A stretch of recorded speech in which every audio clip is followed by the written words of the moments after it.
Well, folks, I'm so excited to welcome in today's special guest. Kip Evans from North America is one of the most amazing aquanauts and filmmakers this planet has seen.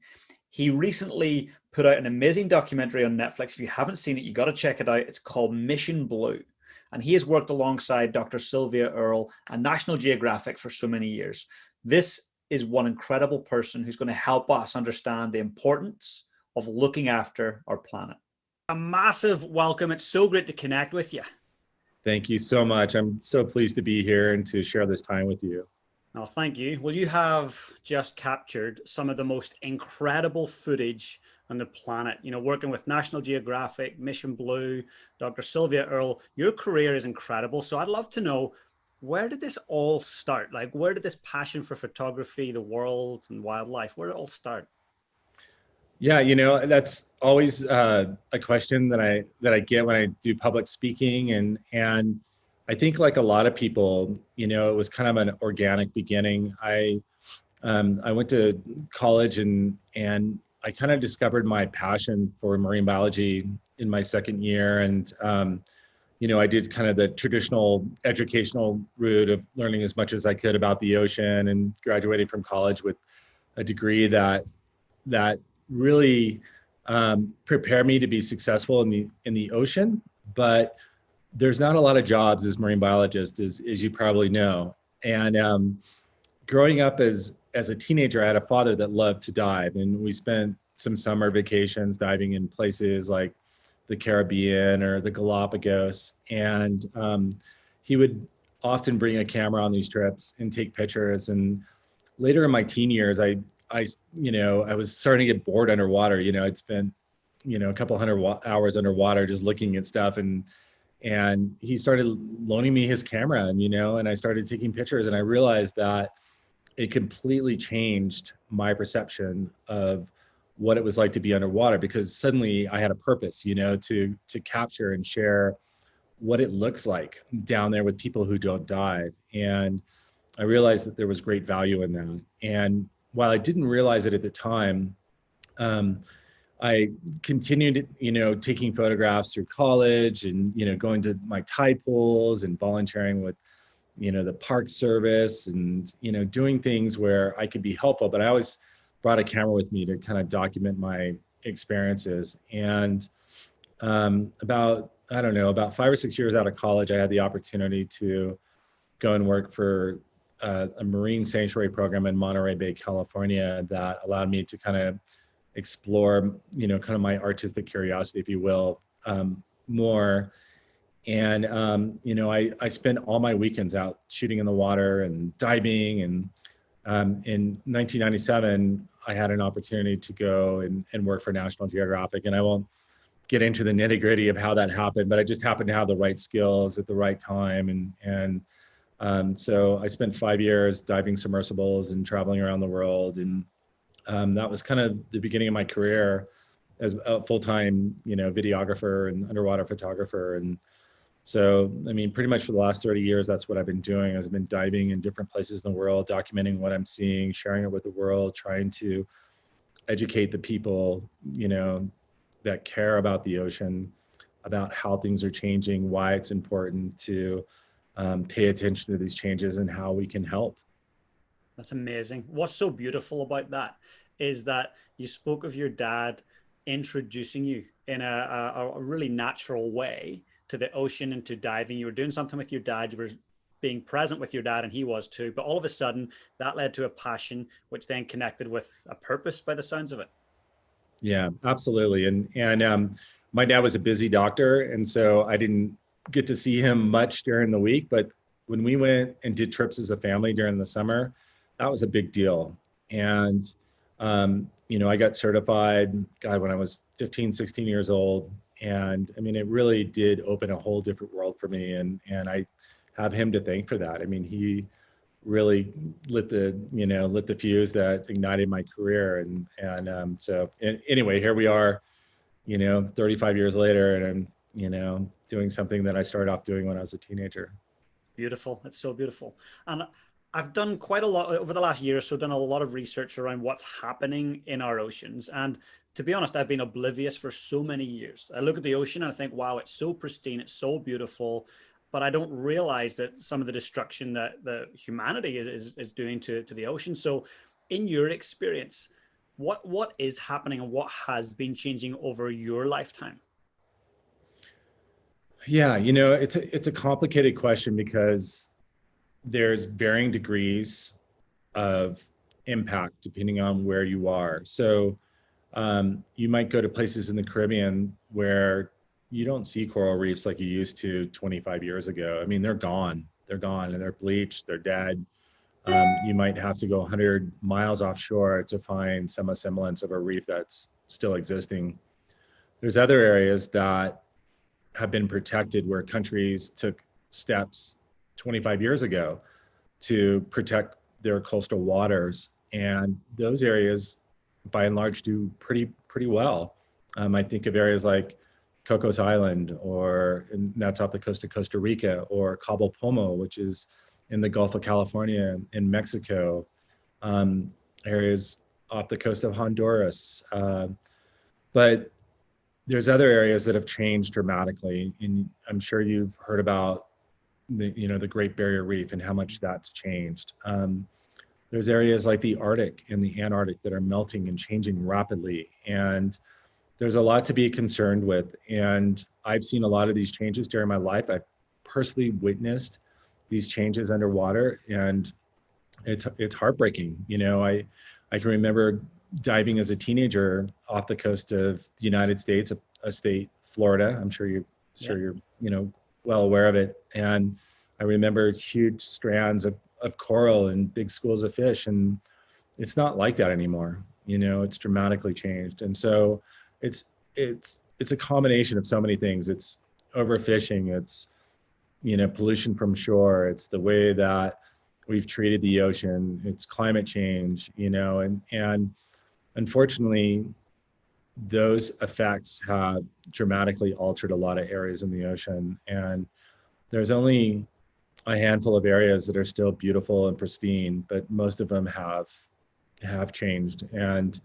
one of the most striking things that is not visible by the naked eye is the amount of plastics that are in the ocean today, specifically microplastics. And what microplastics are is, imagine you have a plastic bottle that has made its way down a river, a stream, off a boat or whatever, and it's floated in the ocean for months and weeks, and it's degrading and degrading, and little tiny pieces of that plastic bottle break off and they go into the water column and they further diffuse, but they don't really go away. And what happens is marine life feeds upon these things. That plastic ends up in the food chain, and we, as the ultimate consumers, end up with those microplastics in our own bodies. And so that's scary for me, because we've been in very, very remote places in the ocean and done water samples, and almost invariably there's always microplastics now in those water samples. So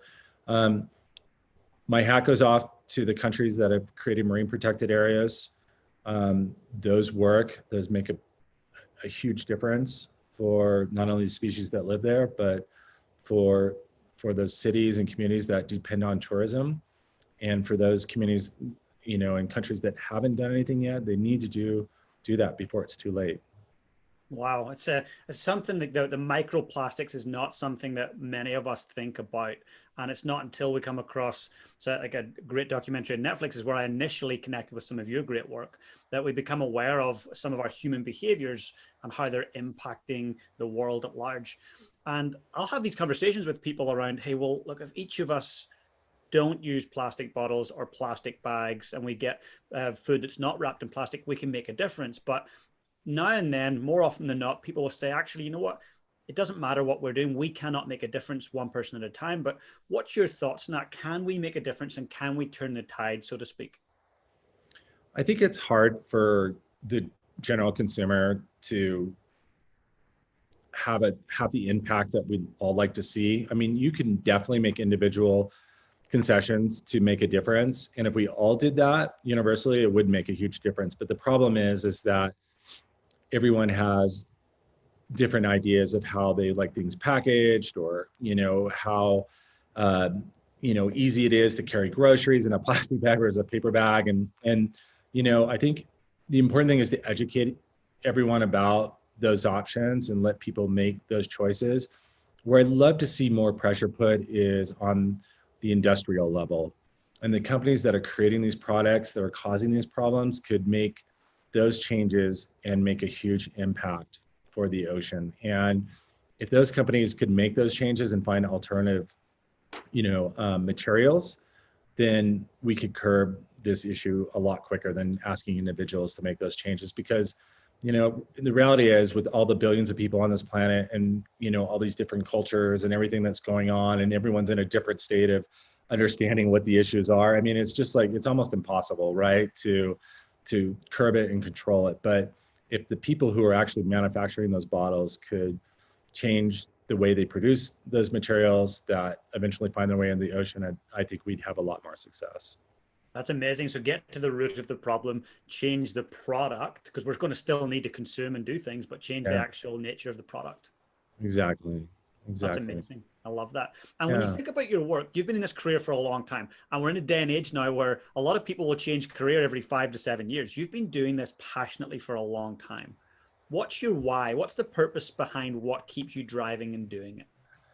Um, well, I wouldn't say that it's always perfect. There's always ups and downs. And, for example, during this pandemic, it's been really hard. I haven't been able to travel for nearly a year. And it's, you know, talk about having an identity crisis at times, when you can't do what you're trained to do and what you love to do. But I'd say what has really driven me over this period of time is my genuine love for the species that I interact with, the scientists that are doing work that I think is amazing, and being able to document what is happening in the oceans today and share that with the public. I mean, it's so powerful. And for me, it's one of those things where um, while I can't perfectly put it into words, I can tell you right now that, it's like one of those things where your heart drives what you love to do. And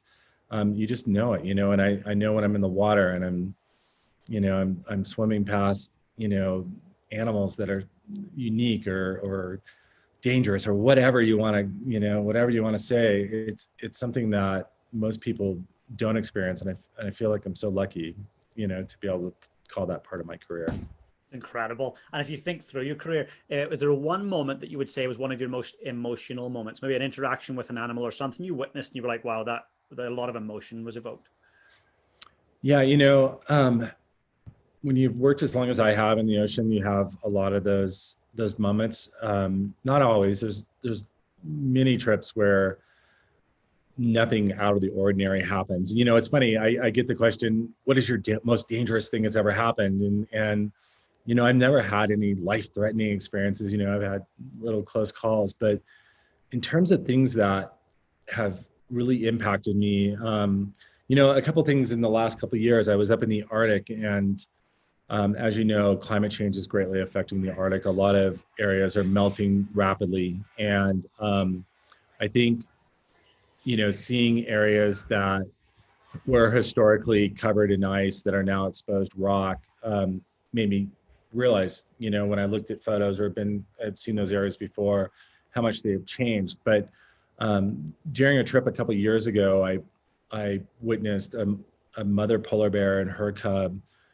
foraging, trying to find food along the shore, and she was greatly emaciated, and obviously trying to provide for her cub, and that was kind of a shock to the heart for me to see, an animal that was struggling in a habitat that was changing. But I've also had amazing moments too, where I've been diving in areas with sharks. And if you've seen any of my works, you know that I love sharks, and I've spent a lot of my career documenting sharks and learning about sharks and working with shark scientists. And I was diving, I guess it's about 2 years ago now. I was diving at Cocos Island, which is one of my favorite places in the world to work. And I was down about 70 feet along a ledge. It's quite well known for hammerheads that come into a cleaning station. And during this particular trip, I was working for a client that had hired me to do some shooting for her, and there were no other boats at Cocos, which is really unusual. So imagine having a tropical island essentially to yourself, and going diving. I had a dive master with me, but there was no one else really in the water, and it was amazing to see how the wildlife had changed so much. They had let down their guard and they were coming much closer. And I was sitting on a ledge, and I had a hammerhead shark that came up and came within literally inches of me while I was at a cleaning station, and just they move incredibly slow. I mean, it's just like this when they're being cleaned. And I had this animal come all the way up in front of me, and it got spooked, right when it almost hit my mask and took off. And it was one of those moments where you think, oh my gosh, so many people are afraid of sharks. And really, these hammerheads they're like golden retrievers in the ocean. I don't know. I mean, if you can imagine an animal that would be scared of you as a human, it's the complete opposite of what people have been trained to think about sharks. And so I've had those experiences where I've been so close to animals, and I've had these interactions. And anyway, that's one of my favorites is, that interaction with that hammerhead. That's beautiful. So, so lovely. And I love how you describe it like the golden retriever of the ocean. Brilliant. So good. Now, there's people out there that they have excuses for not following their passions, or, I could have done that, but I was too young. I'd love to have done that, but now I'm too old. So for people out there who are trying to find their passion and want to take that leap, but they come up with excuses, what kind of advice would you have for them? I think everyone's situation is different, and we have demands if we're a parent, and we have to think about providing for our children. We all have certain skills and aptitudes and things that make us great at one thing and maybe not so good at another thing. What you really need to ask yourself is, how much of your life do you want to spend doing something that you maybe don't want to be doing, right? And what is it worth to you to be doing something you're passionate about? And money always plays a factor in our decisions because we have to pay our bills, right? I'm in a career that's competitive. It's non-traditional. You have to be trained in a different way than people are normally used to being trained, right? In terms of diving and photography and, working in the ocean. But I think it's a great example of, if you do follow your heart and you believe in something and you're willing to put the hard work into it, you can make that work. And it doesn't have to be a career in the ocean. It could be a career in whatever drives you. And as I've gotten older during the years, I've realized that a lot of this comes down to perseverance and, not giving up. And I think the people that are successful are the ones that latch on to their dreams and they don't let go, right? They keep on working super hard at it. And those opportunities do come, and unfortunately there's more and more people in this world and it's more competitive, but those people who persevere are typically the ones that end up doing what they want to do. I absolutely agree. And you've got kids, and you're such a great role model for your kids. So throughout the years, you've been performing at such a high level in your career. How have you balanced that and still been able to show up as a good dad? It's something that has been difficult at times because when I do travel, I'm completely gone and out of the picture. And, it drives me crazy when I'm at sea and I know I'm missing my kid's soccer game or I missed a birthday. But when I'm home, I'm 100% dedicated to my children and I show up for everything and I help. And I've been on my son's mountain biking team for 4 years. I'm one of the coaches that goes out and rides with those kids. And yeah, I might have to take off for 10 days and miss a tournament or, not be able to ride. But when I'm back, I'm out there every single ride. And so I give 100% when I'm home, and when I'm away, they know dad's away working, and that's okay. As long as you can strike that balance and you can give, a lot of yourself when you're back, then it works. That's great advice, because there's a lot of dads and mums out there that'll be listening to this that are heavily involved in their careers and their passions. And it's nice to know that there is actually a balancing act and there's compromise for everyone involved. I love that. And, I told my wife one time when I was leaving for a trip, I was like, I just don't want to go. I don't want to go to the Galapagos, How terrible. I know it sounded so bad. And like, I'm so tired of being away. And she goes, you know what, sweetheart? She goes, you're around more than dads that are here full time. And one of the great things is how dedicated you are when you are home with the kids, and they love that. And so, and it makes it special, right? If you're gone for 10 days, hopefully you're missed. And when you get back, it's kind of like this special reunion, and your kids actually want to be with be with you. You're a novelty, at least for a couple of days. I love that. That's so cool. I want to ask you one last question. So what does it mean to you to live a life of purpose? That's,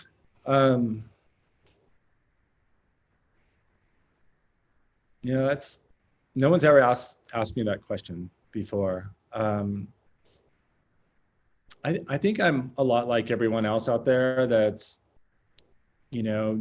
has to try to figure these things out. And I think that we do things in our life that take us on a certain path, and you might have the taste of success along the way. And, you can also have the taste of failure. And I think once you have that taste of success and you see that you're making a difference, I know that I've made a difference with helping to protect sharks, for example, and educate people about the importance of these animals that are greatly threatened in our ocean. And I guess, that gives you purpose, right? That's what gets you up in the next morning or out on the next trip. And so, and if I was put on this earth to inspire people to learn more about beautiful places, important places, then that's a great purpose too. And so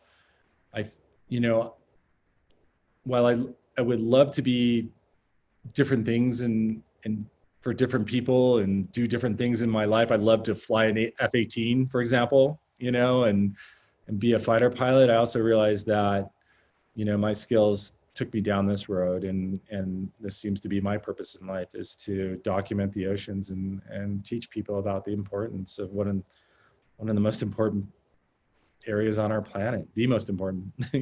Without the oceans, we'd have nothing really, no climate, no oxygen. So I'm proud to have spent my career, working in the ocean. Well, we are very, very grateful for the work that you do. I would not have learned what I've learned about the ocean if it wasn't for the work that you've done. So I just want to personally thank you. And I know there'll be lots of listeners and viewers there that will be so grateful. So please continue to do that work. Once COVID disappears, I can't wait to see you back out traveling. And please come and say hello when you come to New Zealand. I will. I can't wait to come and visit your beautiful country sometime in the future. It'll be fun. Hey, Kip, thank you so much for taking the time. You're so welcome. Hey guys, if you enjoyed the content today, please smash that subscribe button below. And if you want to become part of my community, I've got an amazing free Facebook group. Please come and join us. The link is in the description below. And also, if you've got any questions about today's session, I'd love to know. Just comment below and I'll be sure to get back to you guys. Have the most amazing day.